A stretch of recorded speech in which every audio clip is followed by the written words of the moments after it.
Hello, everyone. Welcome. I am so excited to have a conversation with you guys and Nicole Bell this evening. And this is part of my Empowered Women series as I'm getting ready to launch my book, Empowered, Sexy, and Free. I am having conversations with women who are totally embodying these qualities. And from the moment I met Nicole, she just showed up like such a goddess. And when I was first starting my business, I looked at her as somebody who was just rocking it, crushing it in business, making money, getting clients, having her stuff together. And I've always really just seen her as a boss, as really rocking it in entrepreneurship, of paving her own path and creating something awesome. And what she does in the world is she has a company that teaches women how to lose weight without restricting themselves, without dieting, without depleting or, taking away from, but more in line with what you can add.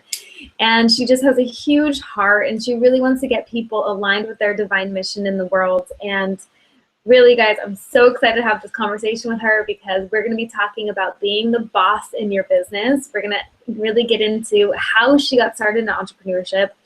So without further ado, welcome, Nicole.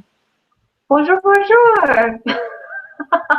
Yay! Thank you so much for having me today. It's so wonderful to be here, and I could not adore you any more than I do, darling. Awesome. I'm so happy that you're willing to have this conversation with us. So let's jump right in. Why don't you just briefly tell everyone what your business is, and then I'd love to hear how did you get started in your business? Absolutely. So what I do is I started my business based on my own struggle with weight loss. And I spent about, a good 10 to 12 years of my life going on diet after diet, meal plan after meal plan, before I discovered they don't work. They lead to disempowered thinking, disordered eating, and a real disconnection from your body. So at around that time, frankly, I'd love to say that I had some enlightened on the hilltop type of moment, but really I just gave up because I felt so crappy about myself. And I was getting bigger and bigger. And finally, I'm just standing there in the dressing room one day, and the jeans that I had brought back wouldn't even fit like a little bit. I thought, why am I doing this to myself? So I thought, I just can't do this anymore. And fortunately, around that time, that's when I started to discover the non-dieting movement. And that's when I started to learn about the principles of connecting with your body. That's when I started to learn about what it means to focus your mind and to actually train yourself such that you have an empowered mindset instead of a disempowered mindset. So I started to learn about all these principles and implement them one by one. When I did that, I lost all the weight. And what I really discovered is that it freed up my focus. And so that's why I started my company, freeyourfocus.com, because what matters to me is that people are able to focus on what really lights them up. People are able to focus on what their mission is, or even just being present to their family and not having to worry about all that garbage that diets put us through. So that's kind of where my journey came from. It's actually my own personal struggle that I decided to start helping other people with. And the way I did that was 3 years ago, I started this business. And I just started coaching people kind of organically. At first, it wasn't something that I really wanted to do. It was something I was kind of shy about because I sort of liked that people didn't know that I had ever had a problem with my weight. You see, actually, after I had lost all the weight and I developed this new sort of paradigm for being able to eat the foods that I really love and still stay at a slim weight, well, people just thought that I was naturally thin. And they thought I'd never had to worry about it. So I had to really get over this mindset, hurdle of thinking that, what I wanted was for people to think I was as perfect as possible. And unfortunately, when you present yourself that way, well, then you really limit your capacity to serve. And you limit your capacity to serve in a lot of ways, particularly in the coaching field, because the more you want to put up a facade, well, then the less authentic you're able to be with people and the less relatable you are. In my industry, people aren't inspired by simply seeing a slender woman if they think I've never been on the same journey as them or shared their struggle.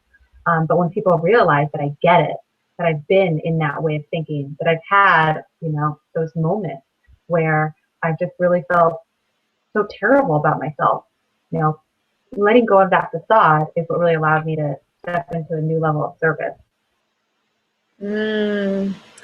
I love it. It's so true, because you can really authentically say that I've been there, and that's what you based your business on, is your own personal experience. So I'm curious, what was it like when you got your first client? What was that process? How much did you charge? And what process did you have to go through to trust yourself in order to work with somebody? Yeah, absolutely. So for me, I was really intimidated for a long time. And so I would help people, but I didn't have a lot of real power because I didn't have confidence in myself. And so, but that was okay, because what I realized is that you gain confidence over time. One of my mentors says, confidence comes from evidence. And I don't know that that's entirely true. I think that you can generate confidence as well, but really being able to show results in people's lives has you feel a lot more confident about what you do. And taking imperfect action has you feel a lot more confident about what you do. So I remember getting my first, well, when I first started working, I worked with people for free. I worked with people doing trades, and I worked with people on an hourly basis. And it wasn't until later, and I actually think that's great. Um, I tell people that don't be afraid to be in the beginner stages. I kind of tried to, I didn't I tried to pass myself off as an expert before I was an expert, and I don't think that's necessary. I think that if you really express to people like, hey, this is where I'm at. I'm exploring this new field. I'm starting this new career. People will respond to that. And especially if you know how to position yourself and say, hey, I'm just getting started. I'd love to try out some new material. And because I'm in the initial stages, you're going to get this rockin' deal. And so, now people are incentivized to work with you. And so you've actually taken this beginner status and turned it into a bonus, right? So, but, so initially I was uncomfortable admitting, that I wasn't an expert. I thought that that's how I needed to position myself in my marketing, was I was an expert. And now I've completely let that go. Forget being an expert. Forget being a guru. I teach people my perspective. I teach people what I know to be true. I teach people what I've found to be helpful in other people's lives. And the reason that I don't like the term, or I don't necessarily like the term expert, or feeling like you have to position yourself as an expert, is because when you think that you have to be above people in order to teach them, well, then it's very limiting to you. Because if you think that you have to be above people in order to teach them, well, what happens when you see somebody above you? You think that you can't contribute to them because, like, oh, they're just, they're at that next level in business, or they're, so you diminish yourself, because now anyone who you see as quote unquote above you, you think you can't contribute to them. And same thing, even down here, if I think that I have to be better than my clients in some way in order to contribute to them, or if I think that I have to be above them in some level in order to be able to add value to them, well, then what it actually does is it creates a real kind of a fear-based relationship, because it's like, well, what if I'm not above them? What if they find out that I don't know everything? What if everyone discovers that I'm not the expert that I say? What if somebody asks a question and I don't have the answer to it? And again, it sort of goes hand in hand with this perfectionism that we women are. It's so prevalent in we women, and that we deal with this idea of having to present ourselves in the most perfect light. So I thought that I had to do that from the get-go, but I discovered later on that I really didn't. I completely let that go. And so initially what I did was I started off by working for free with people, testing my methodology, and I also started off working on an hourly rate. And then what I soon discovered is that it was more powerful to work with people in packages or on monthly retainers, because essentially letting go of that sort of like a service provider based mentality, like you're paying me for an hour of my time, and moving toward the concept that you're paying me for a transformation, that you're investing in a transformation for yourself, and that takes time, that's not available on, simply like, you don't get an hourly tune-up and then go off on your way. And so that's how I really started to see results with people, is when I started really doing kind of like the more long-term packages and making myself available. I don't have to have really firm boundaries with my clients, because they have a high level of respect for me and I have a high level of respect for them, but they know that they can reach out to me if they need something. So we have our allotted time that we work together, but then they can also reach out to me during the week if they have, if something comes up and it's like, oh, I need some on-the-spot coaching. They know that I'm there for them.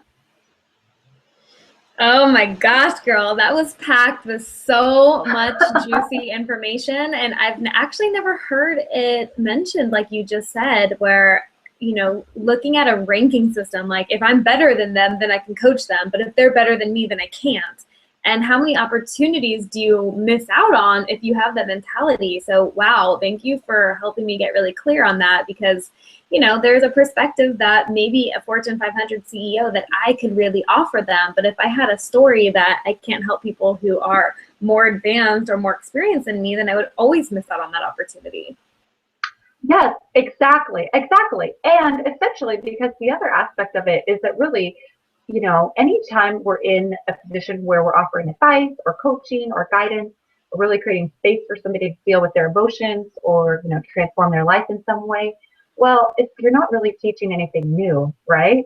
Mm-hmm. Yeah, really. We're not reinventing the wheel here. No, so I heard one person say, I consider myself a professional reminder. And so it's just like that, anyone can use that professional reminding, where it's like somebody who's somebody who's on the outside looking in saying, hey, here's something that you might not see. And so whether somebody is somebody who we look at and say, oh, that person is, traditionally successful and they're a CEO and they seem to have a very high, ranking in this sort of, status system that we have. Well, that doesn't mean that they can't benefit from somebody coming in and saying, hey, can I serve you? Can I give you my perspective? And that's, that's what I realize people are paying me for. People are paying me for my perspective. People are paying me for, what does Nicole think about this? And, and that it might not always be something new, but that it's just, what I have to offer, and that there's value there. Yes, totally. Yeah.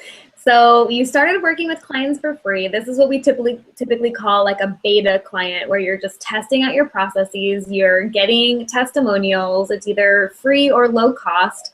So tell me about your first client proposal. Tell me the story there. Oh, absolutely.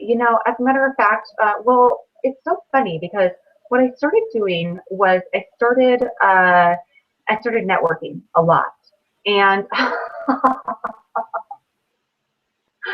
oh gosh, girlfriend. And I was terrified. Oh, I was so terrified. Woo! This is me. I go to my first networking group. I meet someone. And here's how it went initially. Initially I'd meet somebody at a networking group, and she might express interest in what I was up to, or, kind of my approach. And I'd immediately start selling her on my methodology or the way that I worked, in the sense that I would try and convince her, like, why it was the right way to go. And that does not work. Let me tell you what. So I'm like, basically, my entire life is a crash course in what not to do. And so fortunately, when I learn like what not to do long enough, then I kind of like veer back and forth, like, oh, and this is how you do it. When I'm banging my head against the wall long enough, then I realize like that hurts. So what I would initially do is I would just start trying to sort of sell my methodology. This is why it works. This is the philosophy behind it. This is what I know to be true. No one's interested in that. Most people are interested in themselves. And really, anytime you say something to somebody, they're always kind of comparing, analyzing, assessing it to what they know to be true already. And so initially, it was all about me, my ideas, my philosophy. That's where I would always be coming from. And, people would think it was cool, but not be interested. And so what really made the difference for me was when I started to get interested in other people. And that's where that really committed listening comes into play, and being able to ask questions. And that's where you really, I started to dive into sales training, and it was really valuable because essentially, the best salespeople are trusted advisors. That's kind of the best way to, the best hat to wear as you are talking to somebody about a concern that they have. That it's not like you're just trying to sell them into your program or sell your coaching to them, but you're really listening for what's going on in their life. And then if they share something with you where you see a solution, well, then you share it with them. And if that solution happens to be your product or service, well, then it's natural to offer that. And so that's where I started actually being able to close, like being able to close clients or close sales, I should say, and start a relationship with a client, was when I stopped looking at it as, I have to convince them that my approach is the right way. And I started looking at it as, oh, what's going on with the human being in front of me? And do I see that what I offer might be a fit? And I was just talking about this with somebody recently, is when you take on this approach, you have to be able to really stand for somebody not being a fit for your work. And for a long time, I also kind of had this idea that, like, oh, yeah, I'm gonna listen and see if I can help them, but AKA I can always help you. Oh, so true. Oh yeah. Let me see if I can help you. I'm pretty sure 99.999% of the time you're my ideal client. We're a perfect fit. And so when I really started to stand in the fact that it's like, we might not be the right fit for each other. Then that's when I was able to get real power in these conversations, because then, like there's no manipulation. There's no self-motivation on my part to, just sell you something. It's like, could this be something that could work well for you? And if I don't see that it is, then I'm not gonna tell you that it is. And I might even tell you why. And I might say, hey, you don't seem like you actually want to give up the dieting mentality. You don't seem like you want to try a new approach. Or if I'm working with somebody who says, hey, I gotta lose that weight in 2 weeks for the trip, come talk to me after the trip. Because that gives that mindset of the quick fix and the instant results. That does not fit into my methodology. That doesn't fit into my philosophy. Somebody who wants that, they are a perfect fit for somebody else. They can stay in that 97% failure rate dieting mentality, but they wouldn't be an appropriate person to come into my work, because my work is about the long term. My work is about healing the scars that creates when you want the quick fix. So, and as a matter of fact, speaking of having that committed conversation, this is something that I heard just a little bit ago, and I think it was Rich Litvin, and I'm butchering his name because he's a Facebook friend of mine, and I've never actually met this amazing gentleman. But what he posted on Facebook the other day was this great concept of, when you're listening to somebody describe what their situation is, and then you move towards determining whether they'd be a fit for your work, well, there's an intermediate step that a lot of us miss, and that I realized that I was missing in some of my conversations, which is that they have to see that they are deeply ready for change. And so it's not always enough to have them be describing this painful set of circumstance, and then you showing how your service or coaching could help them transform that. You have to have this intermediate step where it's like they are so ready to take on something new. Because for most people, they might be in pain, but they kind of, will want to stick with the status quo on some level. Unless they see that they are deeply ready for a change, it doesn't matter if you think you're the right fit for them. So really having them see that before you say, and let me tell you, how my coaching works, and is that something you're interested in? Mm-hmm. So There's, again, so much good juice in there. And it's all about just not being attached to looking a certain way. I was so like you, Nicole, when I first did the whole like life coaching thing. I'm like, I can work with anybody and I have the solution for you and I have the fix for that. But actually, I have preferences on who I like to work with. And no, I won't work with anybody. And working with non-committal people sucks. It's just not even fun because they're not coachable and they don't take on what you do. So there's never any progress. And as a coach, it's like not even fun at all. So that's really good that you pointed to that, especially for the people in the coaching world too.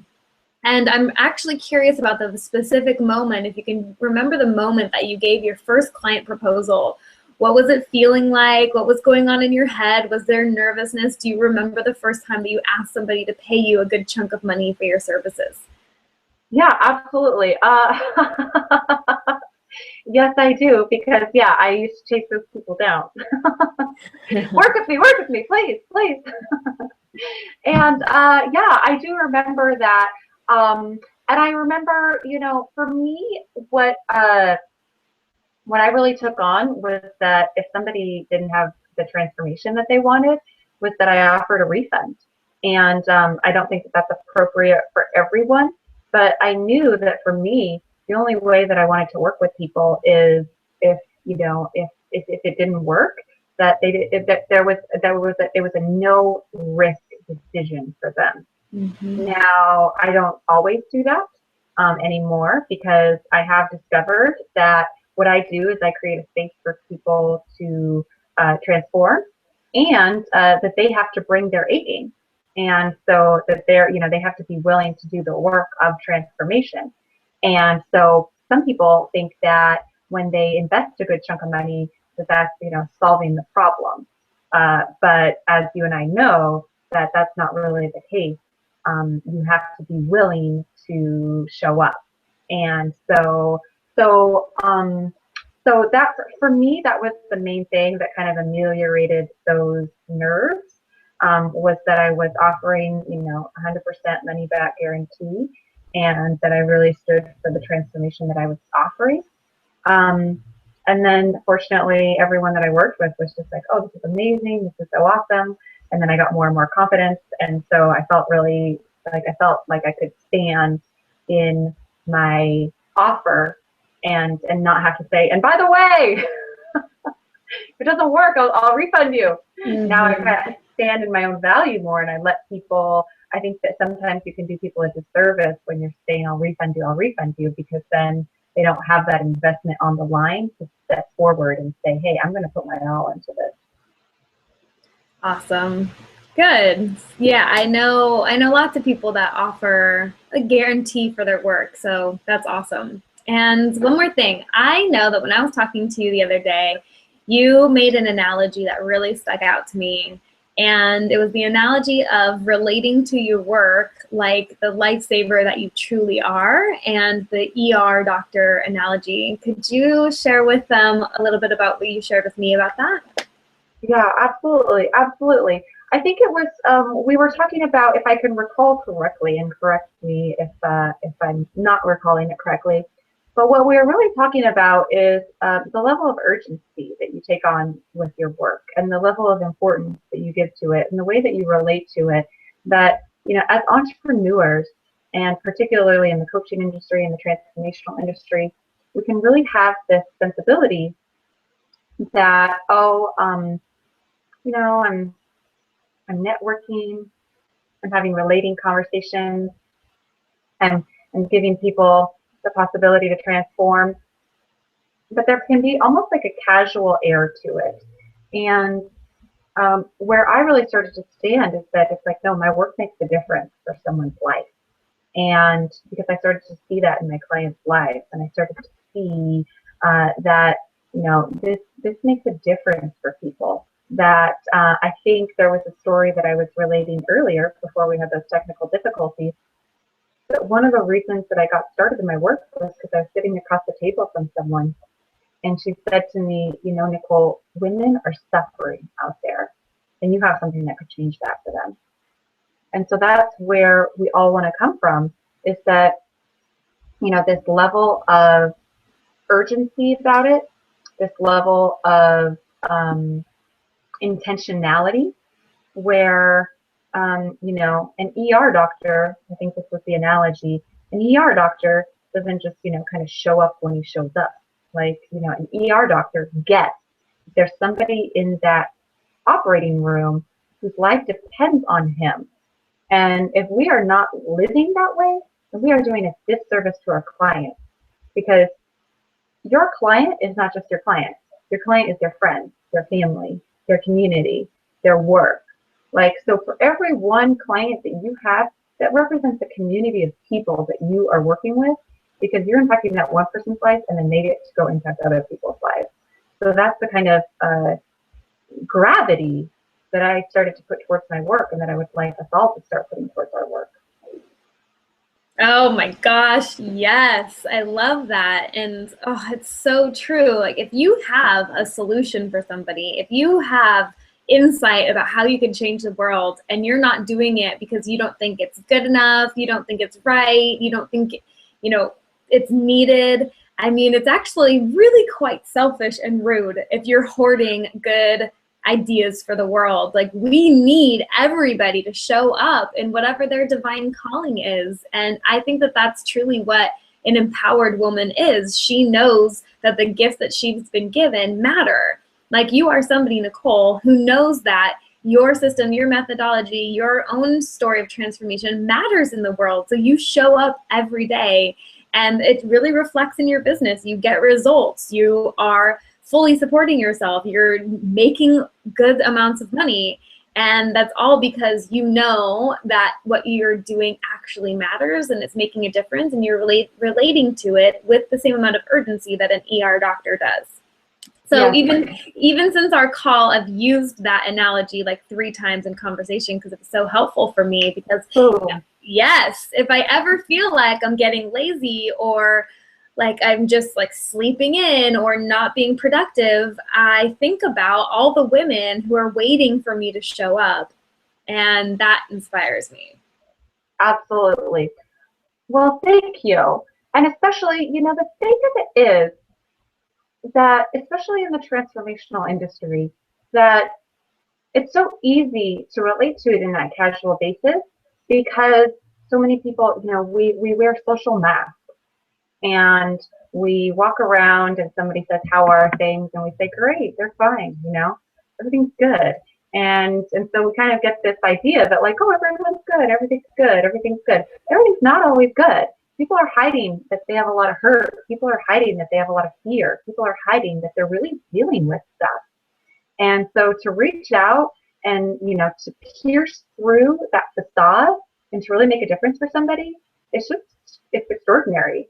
And it's a real privilege. And to be able to do that, you know, again, I think it's like there's a way of relating to it that is different than this kind of casual, oh yeah, you know, I just go to the coffee shop and just kind of just la-di-da. Not that there's anything wrong with that. Let me tell you what, I do that on occasion too. I do that on more than one occasion. But again, I want to keep moving forward in my business, knowing how much it matters to people. And that's what I want for other women entrepreneurs too. Yes. Oh my gosh. This conversation is just loaded with good nuggets. And so as we are coming to a close in the conversation, I'm just curious, is there anything that you want to share with the women about like what you kind of wish you would have known when you were starting out, or just final suggestions or tips as the women watching are thinking about starting their business or growing their business or just stepping more into their power? Absolutely. Yes. I think that, you know, the best, the thing that I started to really think about is don't think about what am I capable of. Think about what do I want to do, and how would I have to develop myself into being a person that does that. And so that's instead of thinking like, oh, I can, I can do X, this is, so I guess it's about like having that stretch goal, right? And I really started to see this in myself because what I'm about to do is I'm about to start leading workshops. And it's something that I wish I had done from the start, but I didn't really have that confidence in myself initially. And so what I wish I had done is I wish I had just hung my hat or thrown my hat into the ring and said, I'm going to do this. And now how do I develop myself into a person that leads workshops? How do I develop myself into a person that has that capacity to hold a space for a large room of women?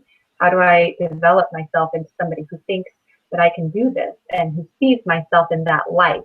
So instead of being limited by who I thought I was, which is like, oh yeah, somebody who coaches, women one-on-one, to see myself like, what do I want to do? How do I want to impact people? And then who do I have to be in order to do that? Does that make sense?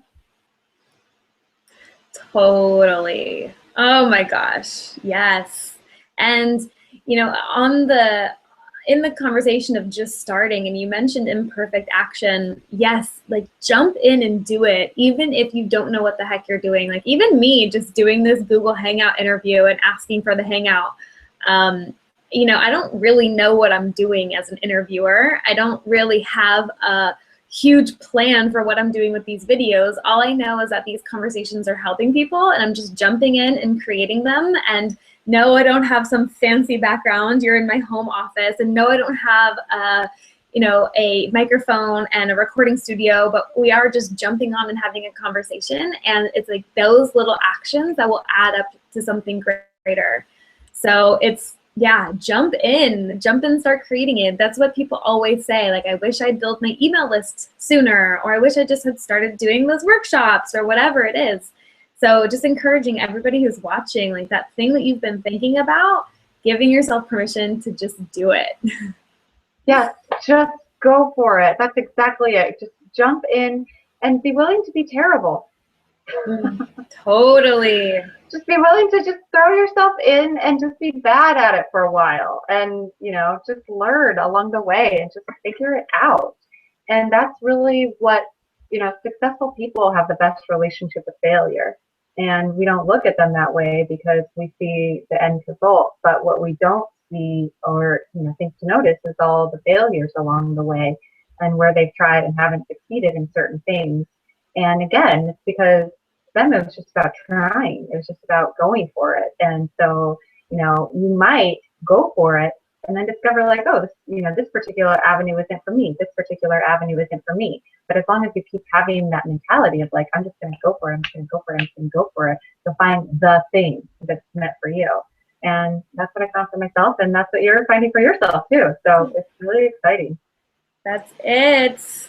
Oh my gosh, I get so delighted and lit up by the possibility of more female entrepreneurs and more people in general, more of humanity doing what they really love, doing what lights them up.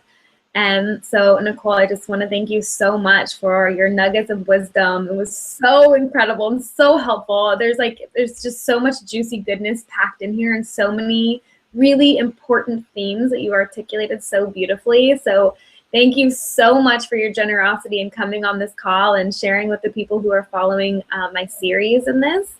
And to all the people watching, you can learn more about Nicole Bell on her website at freeyourfocus.com. And I'll also post that in the links.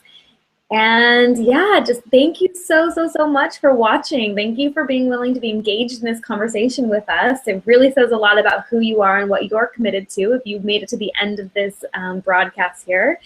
And Nicole, I just love you so much, dear. Thank you.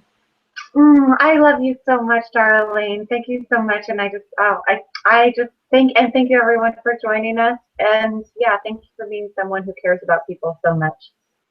That's to you, Jolie, and then that's to all of you watching too, because yeah, the only reason that you're watching this is if you really care about people. So that's awesome. Thank you, friends, so much. Stay tuned as I'm entering my book launch for Empowered, Sexy, and Free, and I will be posting more of these videos with awesome rockstar female entrepreneurs to come. Thanks, guys. Thank you.